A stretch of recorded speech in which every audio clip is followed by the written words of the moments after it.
Hello and welcome to the next event. और आज हम इकोनॉमिक्स के टॉपिक को कंटिन्यू करेंगे। इससे पहले हमने लॉ ऑफ डिमांड को पढ़ा, लॉ ऑफ सप्लाई को पढ़ा, और फिर हमने डिस्कस किया कि इसके साथ बहुत सारी और चीज़ें कनेक्टेड हैं जो कि हम for the time being postpone कर रहे हैं। आज हम लॉ ऑफ डिमांड की रिमेनिंग जो टॉपिक्स हैं उससे रिलेटेड बात करेंगे। लॉ ऑफ डिमांड की जो सबसे पहली रिक्वायरमेंट है कि हम ये देखते हैं कि डिमांड कर्व जो है वो नेगेटिवली स्लोप्ड क्यों है। नेगेटिवली स्लोप्ड का मतलब जो आपने पहले देख लिया है कि जो कर्व की जो शेप है वो किस तरह से होती है, वो अभी हम देख लेते हैं कि हमारे पास एक तरफ है प्राइस और एक तरफ है क्वांटिटी, और ये डाउनवर्ड स्लोपिंग है। डाउनवर्ड स्लोपिंग है, नेगेटिवली स्लोप्ड है। तो हर नेक्स्ट स्टेप पे जब प्राइस हमारी डिक्रीज हो रही है, क्वांटिटी डिमांड इंक्रीज हो रही है। इस शेप का डिमांड कर्व हमारे पास क्यों आता है? हमारे पास पॉजिटिवली शेप डिमांड कर्व क्यों नहीं आता? किसी और शेप का डिमांड कर्व क्यों नहीं आता? यह हमने जानना है। तो जल्दी से समझ लेते हैं जनाब। यहाँ पे है कि डिमांड कर्व इसलिए नेगेटिवली स्लोप्ड है कि तीन बड़े रीजन हैं। कितने रीजन हैं? तीन बड़े रीजन हैं। Income effect, substitution effect and entry of new buy. Income effect, substitution effect, entry of new buyers. Income effect किस तरह से होगा? हमने सिनेरियो यहाँ पे लिख रखा है कि जब हमारे किसी भी प्रोडक्ट की प्राइस डिक्रीज होती है, फॉर एग्जांपल इसकी प्राइस डिक्रीज हो जाती है, ये पहले 100 रुपीज़ का था और अब 50 का मुझे मिल सकता है। दैट मीन्स कि मेरे पैसे बच गए हैं, मेरी परचेजिंग पावर इंक्रीज हो गई है। प्राइस डिक्रीज होने से परचेजिंग पावर इंक्रीज हो गई है। अब हम ज़्यादा खरीद सकते हैं उन्हीं पैसों में।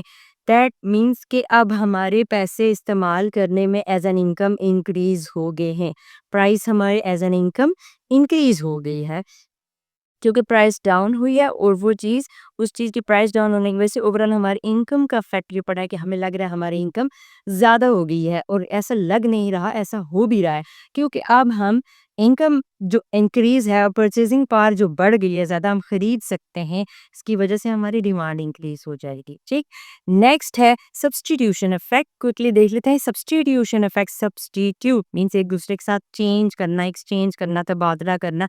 अगर मेरे पास ये किसी एक कंपनी का मार्कर है तो मैं इसको किसी और के साथ एक्सचेंज कर सकती हूँ। तो सब्स्टिट्यूशन इफेक्ट कैसे वर्क करेगा कि जब इसी की प्राइस डिक्रीज हो जाएगी तो इससे रिलेटेड बाकी सारे प्रोडक्ट्स की निस्बत ये सस्ता हो जाएगा, बाकी सारे प्रोडक्ट्स की निस्बत ये सस्ता हो जाएगा, तो रिलेटिवली चीपर हो जाएगा। बाकी उसे कंपेयर करेंगे रिलेटिवली, मवाजना करने में।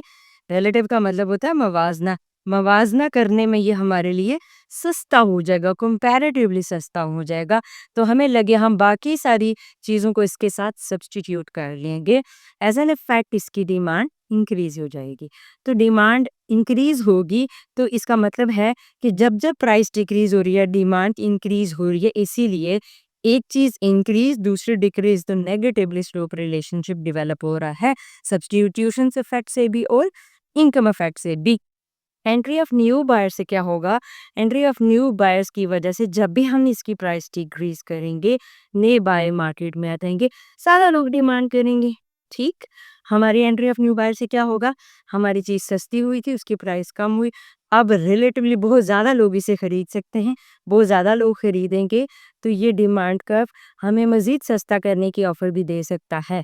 तीनों कंडीशन में प्राइस कम होने से demand of a certain good और अ कमोडिटी और अ सर्विस जो है वो बढ़ जाती है, जिसकी वजह से प्राइस कम, डिमांड ज़्यादा। दो चीज़ों में ऑपोजिट रिलेशनशिप है, एक चीज़ कम, दूसरी ज़्यादा। तो प्राइस कम, डिमांड ज़्यादा। हम यहाँ पर देख लेते, फॉर एग्जांपल हम ए पॉइंट पे थे और यहाँ पर प्राइस हमारे पास 100 रुपीज़ थी, और हम ए पॉइंट पे इतनी हाई प्राइस पे 1 यूनिट ले रहे थे, और अगर 50 रुपीज़ हो जाता है, पॉइंट बी पे चले जाते हैं, तो 2 यूनिट ले सकते हैं। अब हम ज़्यादा परचेज कर सकते हैं।